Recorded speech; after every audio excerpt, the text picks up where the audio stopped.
stilin e vet, ashtu siç e tha profesor Malaj, që në vigjilje të drejtimit të asaj partie, ai pati një marrëveshje me Sali Berishën për të ndryshuar themelet e kushtetutës. Mos harrojmë që Edi Rama erdhi në pushtet mbas humbjes në zgjedhje të Fatosnano në vitin 2005 dhe sigurisht nga 2005 deri në 2008. Edi Rama pati vetëm një moment historik. Pas tërheqjes Fatosnanos, hyri në fushë bosh, jo në konkurim me liderin historik. E vërtet është, po. Është e vërtet. Është dallimi i madh në raport me PD-n. Mendoj që Fatosnano do mbahet mend dhe për një risi, e cila mbas 20 vitesh ende nuk ndodh në politikën shqiptare, asaj të tërheqjes përfundimtare. Pra atë që nuk e bëri Berisha, i cili bëri sikur u tërhoq, por rrinte aty që të komandonte në një farë mënyrë partinë, të bënte rivalizonte kryetarin aktual dhe pastaj t'i hapte luftë dhe ta merrte me forma të tjera partinë. Pra Fatosnano i qëndroi deri në fund asaj vendimarrje dhe në moment e shfrytëzoi Edi Rama pa konkurim dhe tani çfarë ndodh? Të vim tek, se ndoshta po filloj me kritikat, po mendoj që s'është vendi për lavdrim. Mendojmë se urimet i bëri zoti Malaj, kështu që kritika ka më shumë.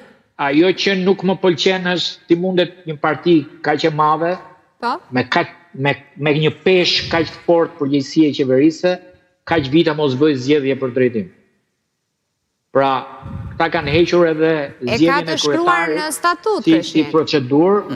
Po, dakord, pra, statuti duhet demokratizohet në një Shqipëri demokratike, duhet kemi parti gjithmonë më demokratike.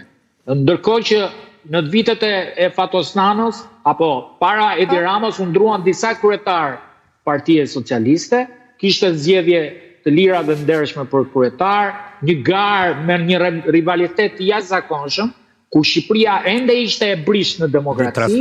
Ajo parti dha model në mënyrën se si zgjidhte kryetarët, tani është harruar procesi i zgjedhjeve që kur ishte Ben Blushi, edhe ajo që një fushat ku e denigruan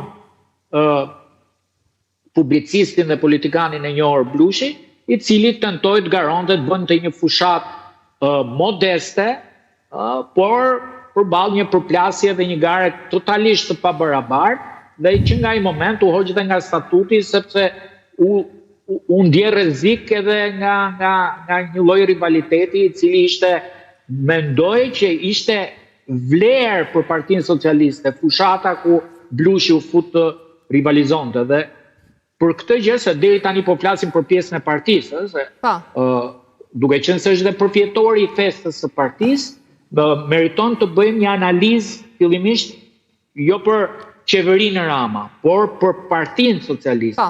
Pra për kryetarin Rama si kryetar i Partisë Socialiste.